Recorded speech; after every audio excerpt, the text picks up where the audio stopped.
An ordinary flight from New York to Florida turns into an unexpected confrontation, challenging not just patience but personal beliefs. Watch as a moment of tension unfolds, testing respect and fairness. How would you react? Share your thoughts in the comments, and don't forget to like and subscribe for more gripping stories. The cabin of the flight from New York to Florida buzzed with the subdued energy of passengers settling into their seats. Among them was Officer Jeremy, an African-American man whose weary frame carried the evidence of a long day's work. His hopes for a quiet flight were abruptly interrupted as he approached his assigned seat in the premium class only to find it occupied by another passenger. Jeremy paused, studying the man in his seat, and politely said, "Excuse me, I believe this is my seat." The man glanced at him briefly, then returned to fiddling with his phone, making no effort to move. Jeremy straightened up, his tone firm but calm as he reiterated, "I'm sorry, but I need you to vacate this seat. I have a ticket." The other passenger barely looked up before shrugging indifferently. Jeremy was about to press further when a flight attendant approached. Her badge read Catherine, and her professional smile didn't quite reach her eyes as she surveyed the situation. "Is there a problem here?" Catherine asked. Her voice clipped. "Yes," Jeremy replied, holding up his ticket. "This is my seat, but it seems there's been some confusion." Catherine's gaze flicked between Jeremy and the seated passenger before landing on Jeremy with a dismissive air. "I'm sorry, sir, but all the seats in premium class are occupied. I'll need you to relocate." Jeremy frowned, taken aback by her abruptness. "Relocate? I have a confirmed ticket for this seat. Why should I move?" Her demeanor shifted, her polite mask slipping just enough to reveal irritation. "I don't have time to debate this with you. Please cooperate and take a seat in the economy section." Jeremy's posture stiffened. He had faced countless subtle and overt acts of discrimination in his life, and this moment carried that all too familiar sting. "I don't think you understand. I paid for this seat, and I'm entitled to it. Could you check the seating arrangements again?" Catherine exhaled sharply, her irritation now palpable. "Sir, let me be clear. All the premium seats are full. If you're unhappy, you can step off the plane and discuss this with the ticketing agent." Jeremy felt his patience thinning. "This is unacceptable. I expect to be treated with the same respect as any other passenger. Could you please address this properly?" Catherine's eyes narrowed and her tone turned condescending. "Look, you're just an officer. Why are you making this a bigger deal than it needs to be?" The words hit Jeremy like a slap, but he maintained his composure. Around them, nearby passengers began to notice the interaction, their murmurs adding a layer of tension to the lean toward the aisle clearly perturbed. "Excuse me, but this gentleman seems to have a valid point. Why isn't this being handled fairly?" Catherine shot the man a tight smile and gestured for him to stay out of it. Jeremy took a deep breath, reminding himself of the importance of keeping calm. "I'm not asking for special treatment. I'm simply requesting what I'm entitled to." Kath crossed her arms, her professional demeanor crumbling further. "I already explained the situation. Either you sit in economy or you leave the plane." Before Jeremy could respond, another voice from the nearby row rang out louder this time. "This is wrong. You wouldn't be treating him like this if he wasn't black." The cabin fell silent and Catherine's face froze.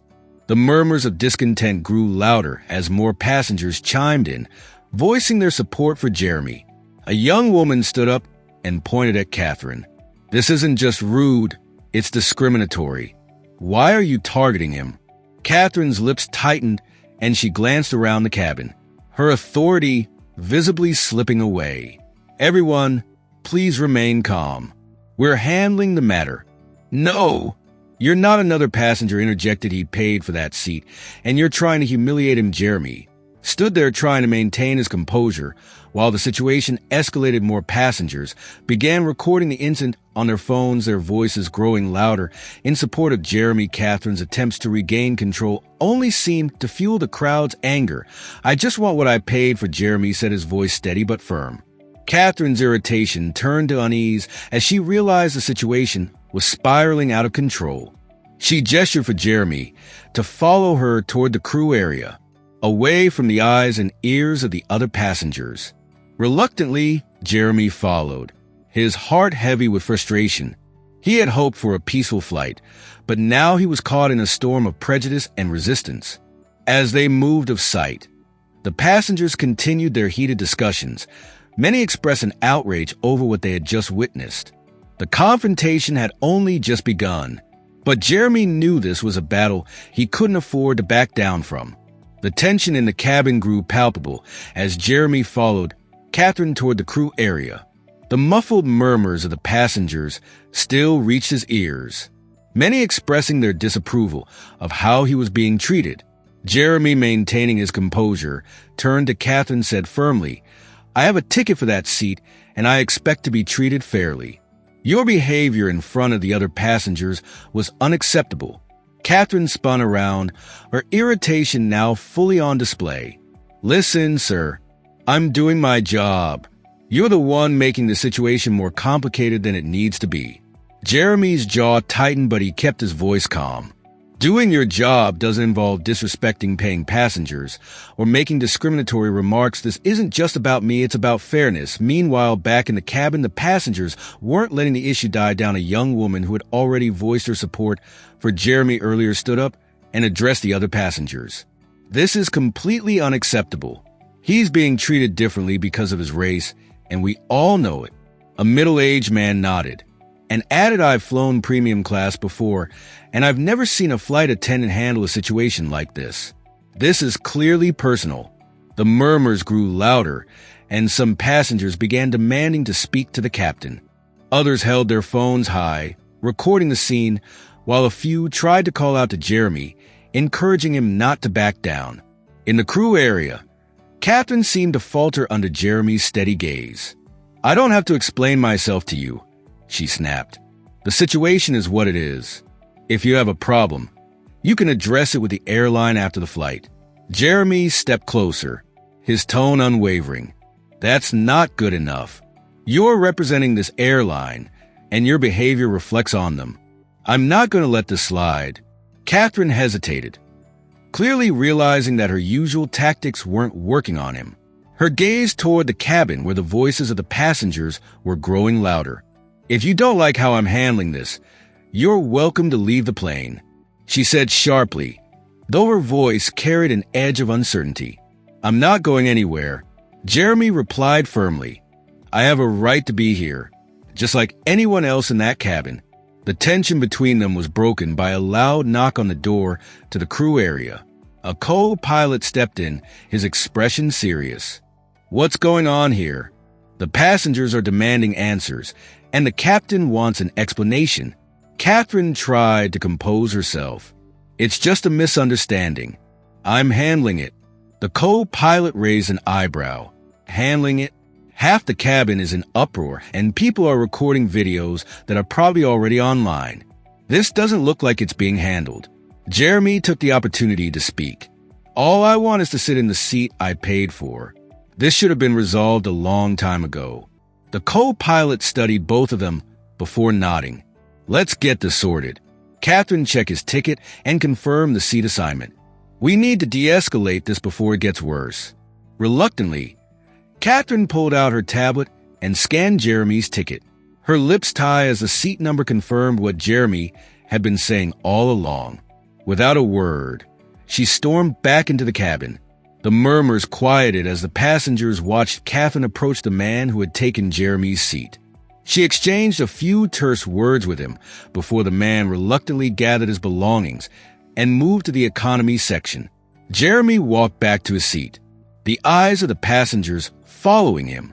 A smatter of applause broke out, and the young woman who had spoken up earlier called out, "Good for you, don't let anyone push you around." Catherine returned to the crew area, avoiding eye contact with anyone. The co-pilot, who had followed Jeremy back to the cabin, addressed the passengers. "We apologize for the inconvenience, and thank you for your patience.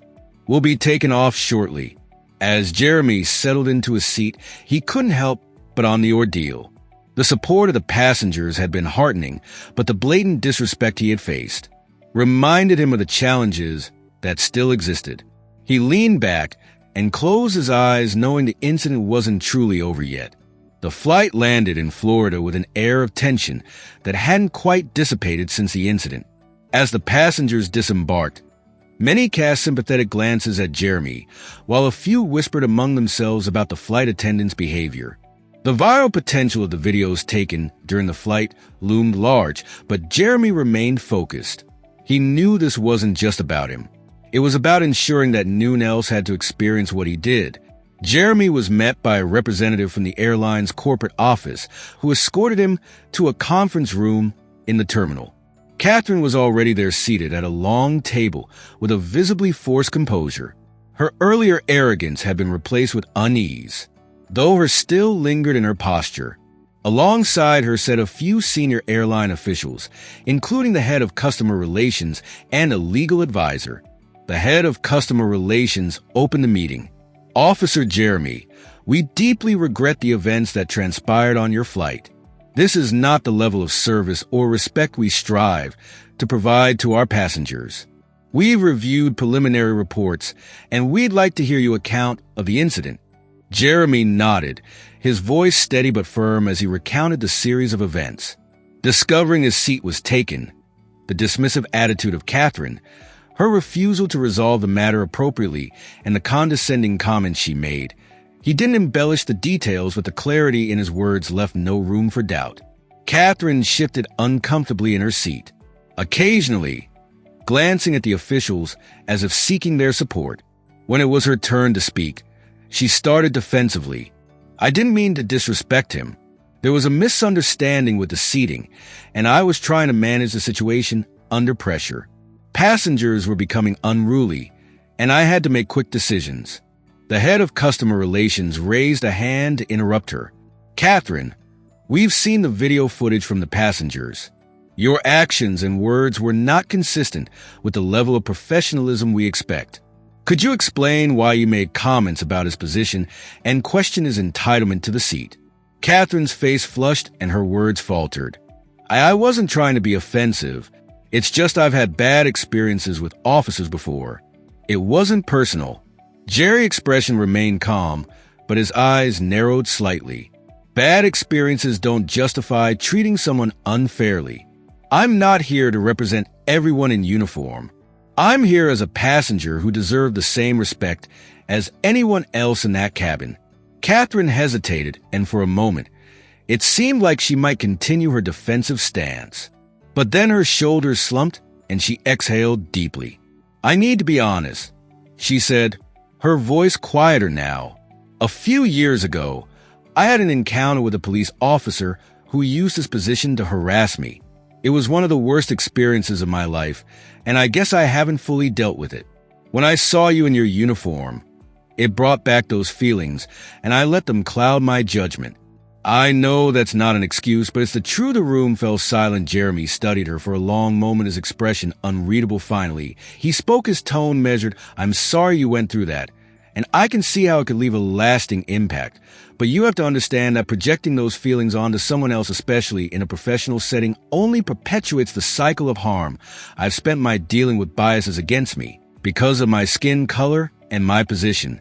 I don't think either of us wants to contribute to more of that."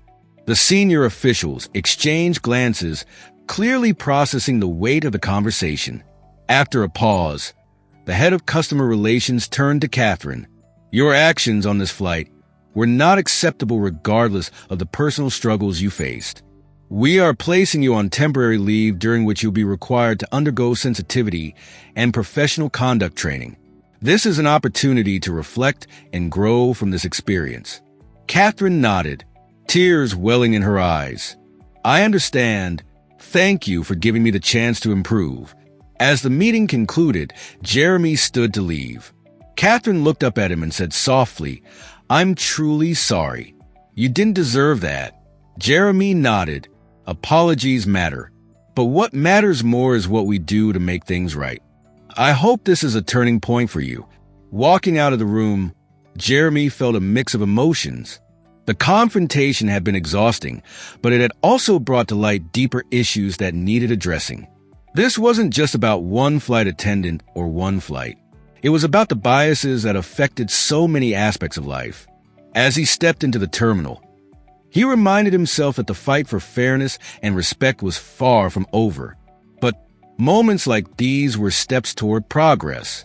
The next few days were a whirlwind for Jeremy as the incident from the flight gained traction on social media. Videos recorded by passengers showed the exchange between him and Catherine, capturing her dismissive tone, and the passengers grow in outrage. The airline, mounting public pressure, issued a formal apology and announced measures to review its staff's conduct. Despite the attention, Jeremy remained focused on ensuring that the situation led to meaningful change rather than just a fleeting moment of outrage. Catherine, now on temporary leave, attended the sensitivity training mandated by the airline. The sessions forced her to confront not only her behavior, but all the prejudices she had harbored. During one exercise, she was asked to reflect on the assumptions she had made about Jeremy simply because he was in uniform and black. Her memories of past trauma surfaced, but for the first time she began to separate her personal pain from the actions of others who had nothing to do with it. Meanwhile, Jeremy was invited to meet with the airline's leadership to discuss broader changes. In the meeting, he emphasized the importance of accountability, not just for Catherine, but for the entire company. This isn't just about one flight or one passenger, he said firmly. It's about creating a culture where every customer, regardless of race, status, or background, is treated with respect. The airline CEO agreed to implement new training programs for employees focusing on implicit bias and conflict resolution. Jeremy also forming a passenger advisory board to address concerns directly and ensure that incidents like his wouldn't be ignored or downplayed in the future. His ideas were met with enthusiasm, and plans for the changes were quickly set in motion. Several weeks later, Catherine requested a private meeting with Jeremy. Though skeptical, he agreed, hoping it could be an opportunity for genuine growth. When they met in a quiet office, Catherine's demeanor was markedly different from the defensive woman he had encountered on the plane. Her voice trembled slightly as she began. "I know I've apologized before, but I need to say it again. What I did was wrong, and I'm ashamed of how I acted." Jeremy studied her for a moment before responding, acknowledging it is an important step, but what matters is what you do moving forward. She nodded. "The training opened my eyes to things I hadn't fully understood about myself. I let my past experiences control how I treated you, and that wasn't fair. I'm working to change not just for my job, but for myself. I want to be better." Jeremy saw sincerity in her words, and though part of him still felt the sting of her initial behavior, he also believed in the power of redemption. "We all have room to grow," he said. "What's important is that you take this as a lesson and use it to treat others with the respect they deserve." The conversation ended on a hopeful note, with Catherine thanking him for his understanding and patience. As Jeremy left the office, he felt a sense of closure. While the incident had been painful and exhausting, it had sparked important conversations and changes that might prevent others from experiencing similar treatment. Months later, Jeremy boarded another flight, this time without any incidents. As he settled into his seat, he reflected on how much had transpired since that day. The changes at the airline were beginning to take effect, and Catherine had reportedly returned to work with a renewed commitment to professionalism. The memory of the passengers who had stood up for him still brought a sense of gratitude and hope. As the plane ascended into the sky, Jeremy looked out the window, thinking about the long road ahead in the fight against prejudice. He knew that change wouldn't come overnight, but he also knew that every step forward, no matter how small, was worth it. For now, he allowed himself a moment of peace, knowing he had made a difference not just for himself, but for others who might one day walk the same path. This reminds us how important it is to stand up for fairness and treat everyone with respect. What would you have done in this situation? Share your thoughts in the comments below. Give this video a thumbs up and subscribe to our channel for more powerful stories like this.